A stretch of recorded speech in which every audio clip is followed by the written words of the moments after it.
film. I wasn't intrigued by it. Okay. It was the catalyst for what came along, but yeah. I mean, there were scenes where you saw David, trying to communicate with that alien. Oh, right. After it kills what's her name? I think we have it here in front of us. I forgot her name. There's a lot of characters in this. So it's hard to. She was. I don't actually think. Oh, Rosenthal. It was Rosenthal at the bottom here. Yeah. So this alien decapitates her. Yeah, totally. And the funny thing is, I'm not sure about, because it's not the xenomorph that we're familiar with. It's not the ones that come about in Alien and Aliens. It's a different form. So because this was not the chest burster. It was the first evolution where it came as a bit of like a gas, you get ingested, would it be in your ear or in your nose if you ingest it. It comes out differently. It's a different kind of breed. Well, one of these came out of the back. That exactly. The other one came out of the guy's throat. Yeah, it's non-traditional. They were white. They were white. They had a very tight mouth. It's a different kind of butterfly when you want to look at it that way. It is, but it's like, I don't understand, because were these... So these grew up completely differently than the other ones. The black ones with the elongated head, with the extra mouth inside the mouth, the phallic shaped, right? Like, and you know why they're meant to be phallic shaped is because when you have a female protagonist, they had to make her even more secure, because it's that fallacy is kind of scary for, and it's very abrasive to the female to the female core. Let's say it's I guess, but I mean, it's the attribute to it. That's the point. They really, I know, like, but the creator. All of his stuff was like this. Exactly. I mean, even the face huggers have the opposite end. I find like the face huggers the opposite. That's the interesting. I feel like that's the female aspect. It's a snatch. It's the one that snatch. Well, the snatch. The snatch. That was very eloquently put. Sorry, I wanted to be eloquently put, but like I literally just put the term that the snatch just snatches onto you. Yeah, snags onto you. It's something else. I don't know, but yeah. I guess you said it all right there. I did. So all the different forms and all the different ways of becoming an alien are a little confusing to me, because when you had that one alien that was probably the most CG alien that I'd seen in this film was the one that came out of the med bay, the first one you see. Right, the white one, right? Yeah. But then later on you see the chest burster come out of Orem. Right. And he's just a little mini alien dude. They grow up eventually. They grow up real fast. Real fast, yeah, that's true. Depending on the host, I guess. If they're a healthy host, which is usually if you're in, which kind of caters to it when you're a scientist on a space mission, you have to be in shape, right? So I don't know. We never seen an alien take form. If it took Danny McBride's got to be in some form. I mean, like, let's say he goes. So. Let's say it's like this really obese person. Danny McBride's fine. He's not obese. He's not. No. But I'd say in the circumstance that it's like this couch spud. The Scotty from Star Trek. Right? Oh, I don't know. Oh no, he's in shape. They're all in shape. Wasn't he very hefty?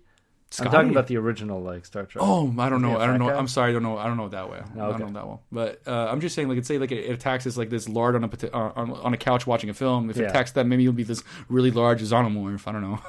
Yeah, maybe it'd be interesting to see all the different forms it could take. They attempted at it in Alien vs Predator 2. But that wasn't a good film at all. Well, the first Alien vs Predator. I did like the first Alien. I did enjoy it. I think a lot of people disagree with us, but I did enjoy it. Yeah, I just want to see aliens take over, animals on the planet here. I want to see more of that. Like, what would an alien and an aardvark look like? Oh, right, yeah. Do you have an alien? Like, imagine you have the xenomorph just like walking around, but you have a leash attached to an alien xenomorph that took a dog or something, and it has the equivalent. It has the equivalent of the species. I think there's a lot of interesting places for it to go.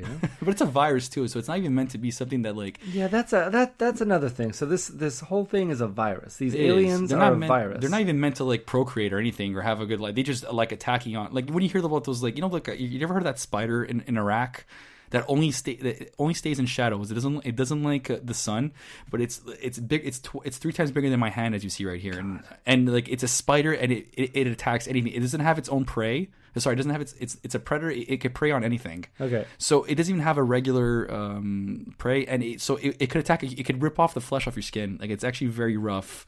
What's the point of it? I don't know. That's the thing. We don't know where it works into a cycle. But the thing is, it could hide in your boot. So like, a lot of army soldiers found this in their boot.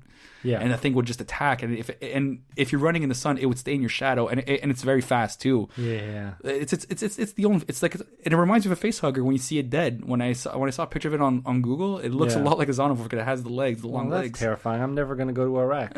For many reasons, but the first being giant killer spiders.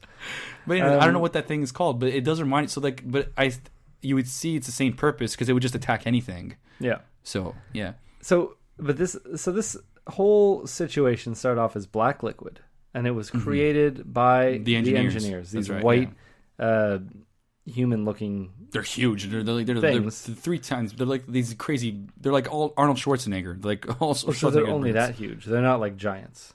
I think they're pretty giant too. If you recall in Prometheus, remember when it stood up right next to Fassbender and Guy Pearce? I mean, Fassbender's already a tall person. Yeah, that scale that I saw there, and then he just beheads him practically. Remember that scene? I don't remember anything about Prometheus. Oh yeah, he like. I need to watch that again. The reason David becomes a head at the end of it is because the engineer just tried to punch his head off like violently. I don't remember that either. I don't remember any of this. But so they created this virus to kill humans. Engineers created a virus to kill humans, and it was this black liquid. Exactly. We don't know how they created it. They're just super smart, and they know what they're doing. Yeah, they're engineers. Okay, so they engineered this black liquid. Now, this black liquid later on takes the form of... We mean later on, just in general? Long story short, black liquid becomes aliens. Well, they eventually morph into the aliens as we know today, because when it takes the host of a human, that's generally what they look like. Okay, and then David also... helped it along by but then he decides to. But the thing is, the funny thing is when we see what David did after he kills Elizabeth Shaw, they have this ship hovering above them. He has the ship hovering, and he lets the infection go into the rest of the civilization of the engineers. We have a flashback to see this exactly, but that virus, the way they ingested it, it didn't turn into an alien or anything. So the way it happened, the effect this virus has on the engineers doesn't have him turn into aliens. It just like turns it into like a Pompeii. But yeah, exactly. That's exactly what I was thinking. Yeah, like they just they turn them into asphalt. Yeah. All right, man. It is kind of a mess. I really wish they didn't have that part. And he tells the rest of the crew this, saying that it was an accident. Right. But it wasn't an accident. No, he did this on purpose. He wanted to kill all these engineers. That's right. He wanted to kill the creator. He wanted to kill the creator. Exactly. That's what I don't like about this. This is where I start disliking the film a lot. Okay. So from here on in, it's pretty straightforward. Right. David's a bad dude. Right. Even though he's teaching Walter how to play the flute or some kind of weird bone instrument. A phallic instrument too. Yeah, I mean it's a way to show that it's a way to illustrate that Walter cannot create anything. That's right. And it doesn't bother him because he's created to be on duty. That's the point. Yeah, and that David can create, that's the problem. He's creating all these monstrosities. He's basically, you could clearly, he's obviously the direct offspring of Wayland, who had this obsession too, right? Yeah. And now these two are at odds with each other. Whom? The two Fassbenders, David and Walter. They have a very nice choreographed fight, actually. Yeah, I was so upset when David cut his hair because I was like, oh, it's gonna be hard to tell who's who. But he was more like, I guess, like I don't know how, like, did he dye it too? Because he cut his hair.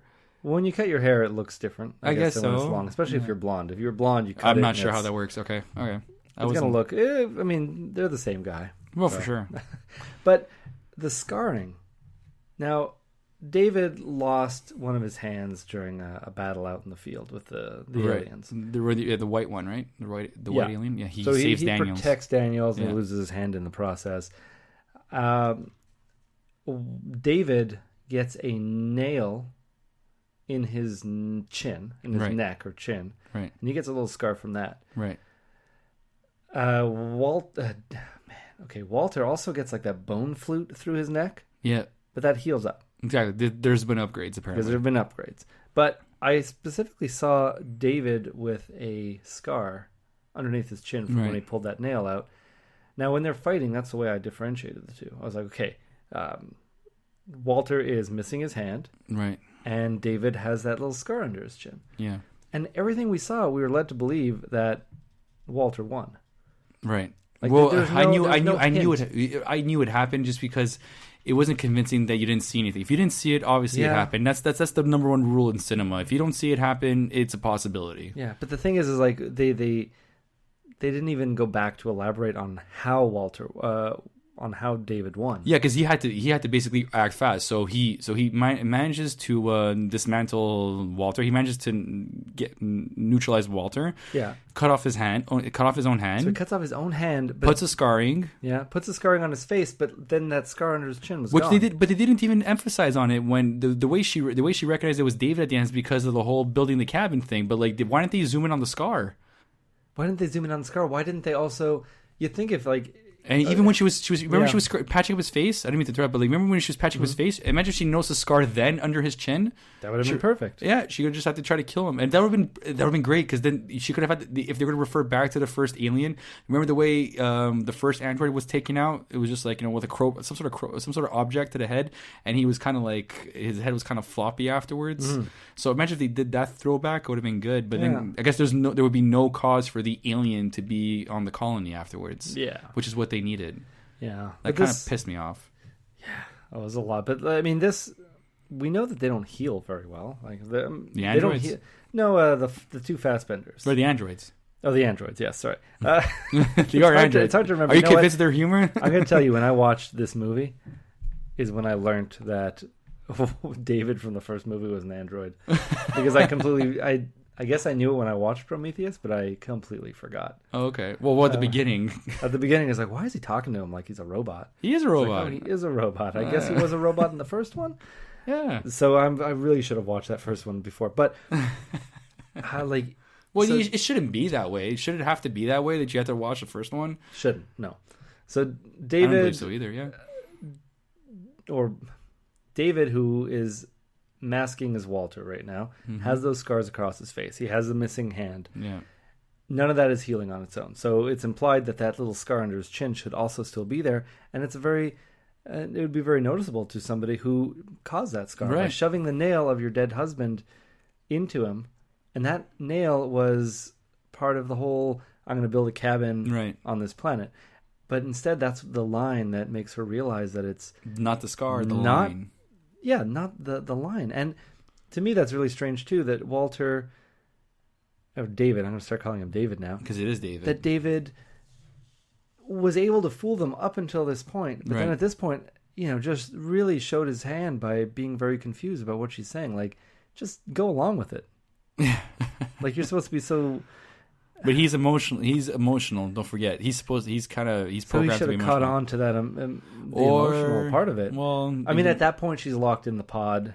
Whatever, let her know. And obviously, she's going to be doomed when she wakes. She's never waking up. That's a terrifying. Like that part, I found they did really well. Where the music's raising, he's like, putting her to sleep, and just good night. Yeah, good night. Well, it's never going to happen again, right? Yeah. But he logs them as survivors, so she has to survive. That was weird. When he logs in as David, as Walter, yeah, which I guess he was able to do because it was the same voice, same code. Yeah. I thought there'd be a better system in the ship at that point. I guess not. I thought Mother would be able to tell. You get hacked easily.